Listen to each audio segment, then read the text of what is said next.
Olá, meus amigos, sejam todos muito bem-vindos.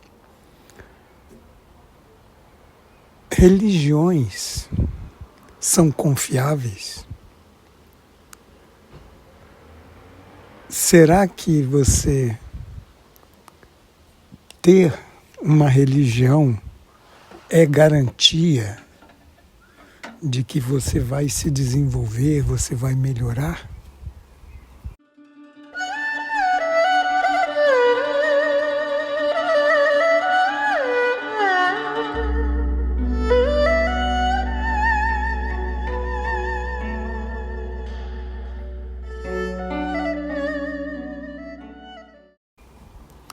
Então vamos analisar a proposta das religiões. O que elas se propõem? Por exemplo, se você faz parte de uma religião que ela se preocupa com a moralidade, temos que entender que a moralidade é relativa. Cada povo, cada país tem a sua própria moralidade. Então, essa moralidade depende de um local, um momento no tempo e umas circunstâncias. Agora, se você pertence a uma moralidade que está defasada, eu digo a uma religião que a moralidade está defasada. Porque na época que aquela moralidade estava no seu auge, que todos concordavam, num passado distante, hoje ela pode ter sido modificada pela evolução da ciência e mesmo dos costumes da época.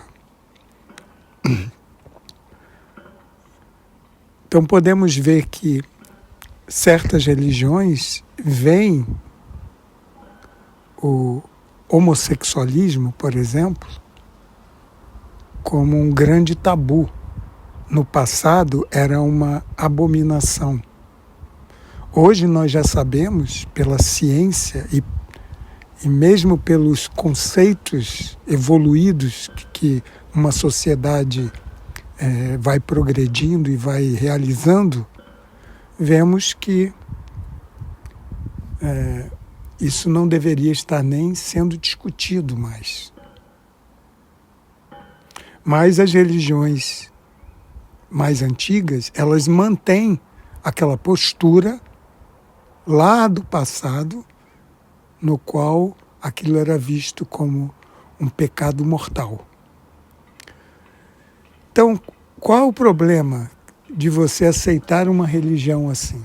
O problema é que você não vai evoluir, você vai se colocar no mesmo patamar daquelas pessoas lá de 2000 anos atrás.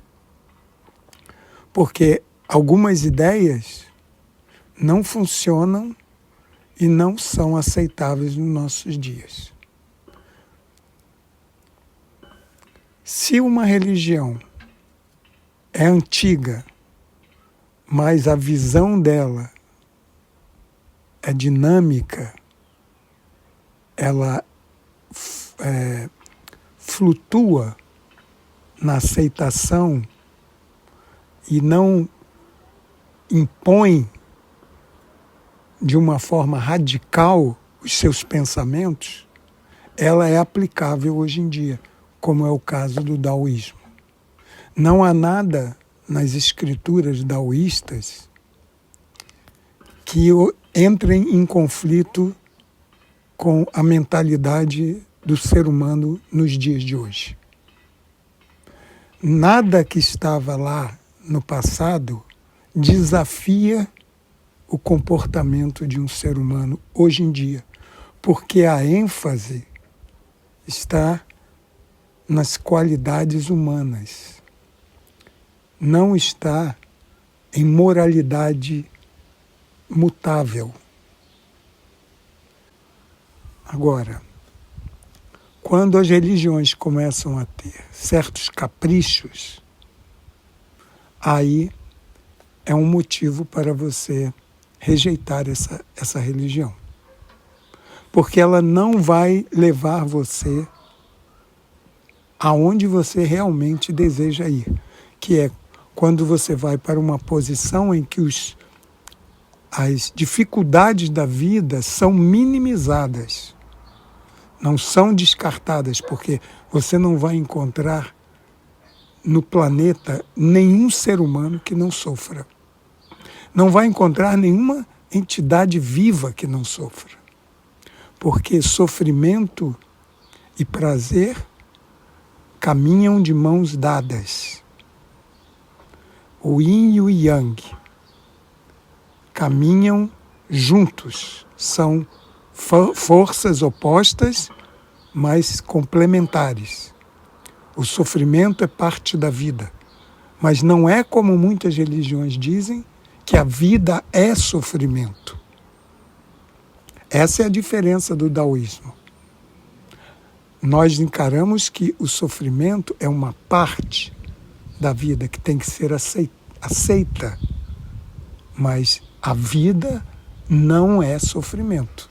Tem também o lado prazeroso, o lado felicidade, porque felicidade ela não é constante, ela oscila. São momentos de felicidade e momentos de sofrimento. Não tem sofrimento constante, nem felicidade constante. Porque as forças opostas flutuam na sua vida.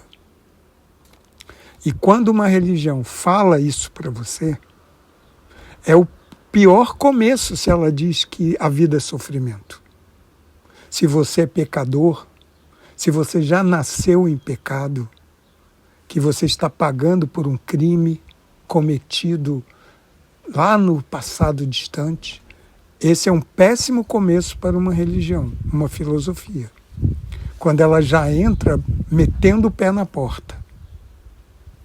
Mas as pessoas muitas vezes aceitam essas religiões por causa do sofrimento que elas não estão tolerando.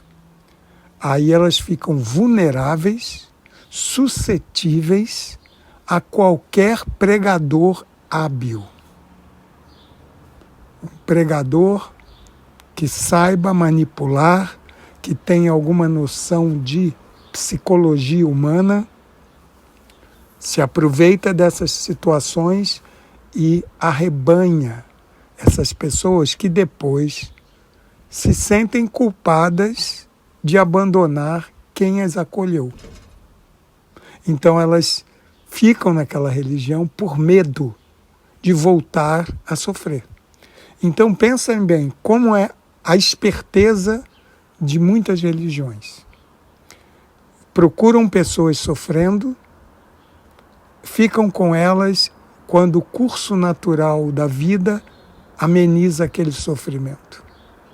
É um investimento mais seguro que uma pessoa faz, não é?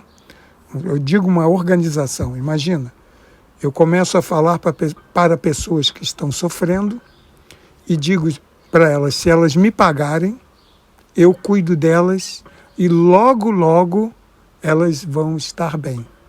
Então você pega, vamos dizer, 100 pessoas que estão sofrendo. No primeiro mês, 50 dessas já resolveram o problema por si só. Tem uma coisa que vocês têm que entender, que eu às vezes explico isso, e quando você compreende o que eu vou falar agora, fica muito mais fácil você entender a posição do sofrimento e do prazer na vida. Olha só, quando foi que você desejou algo de ruim para você na vida? Teve alguma vez que você falou assim, eu queria tanto ficar com dores, queria tanto perder meu dinheiro todo, queria tanto me separar de todas as pessoas que me amam, queria ser abandonado. Alguma vez você fez isso? Não fez, né? E quantas vezes alguma dessas coisas que eu acabei de falar já aconteceram na sua vida? Por quê? Porque o movimento do universo, o Tao, ele permite que as coisas oscilem. Então elas vêm sem você desejar.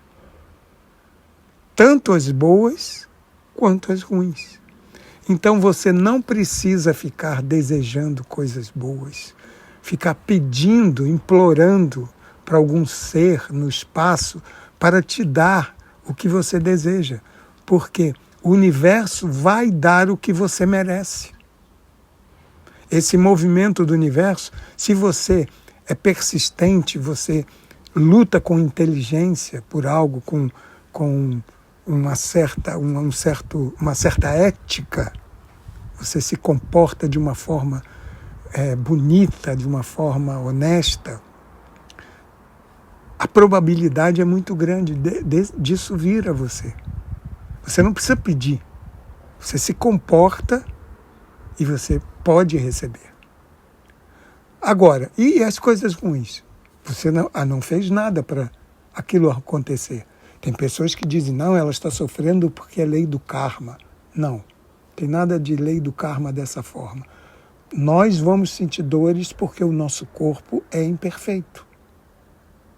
O nosso corpo é como uma máquina, um motor, que de vez em quando passa num buraco e quebra uma peça. Que o desgaste, botando combustível de má qualidade, dá algum defeito, desgasta uma peça. E aí a pessoa tem que cuidar dessa peça. Então, vocês entendam que você não precisa ficar implorando nada. Você tem que viver em harmonia com a natureza, com o universo. Se você se harmoniza, se você encontra o ponto de equilíbrio, a sua vida melhora por si só, sem você fazer nenhum esforço para isso. Agora, se você leva uma vida desregrada, faz tudo errado, aí tem que ficar implorando. Aí você vai encontrar os exploradores da fé. Sabe, essas pessoas que criam fé em você para poder explorar. Eu não falo mal das pessoas, não é ético. Não gosto de falar mal de um indivíduo, né, de uma pessoa, porque isso é antiético. Agora, criticar a filosofia de alguém, isso você pode fazer sem nenhum problema. Você não está quebrando nada. Se uma pessoa se comporta de uma maneira errada, você pode apontar o erro. Você pode até discutir esse erro. A pessoa argumentar, isso tudo pode. Você só não pode ir no pessoal. Pegar uma pessoa e em cima dela, lá na vida pessoal dela, não na filosofia que ela está propagando. Entenderam? Então, por isso que xingamentos, perder o controle, isso tudo não é ético.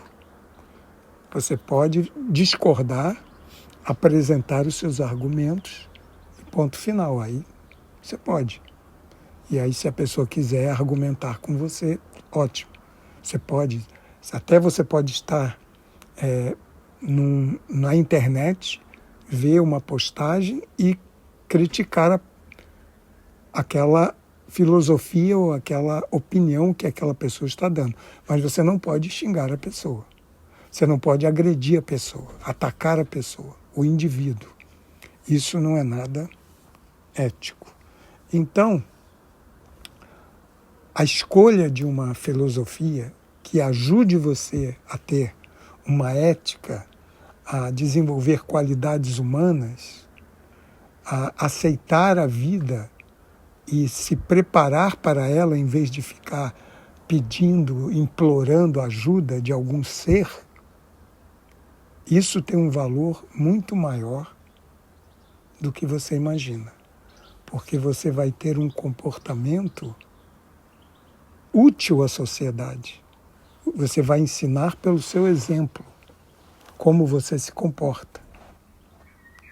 Porque uma coisa você tem que entender, sempre que uma pessoa ela compara muito, ou ela compete muito em demasia,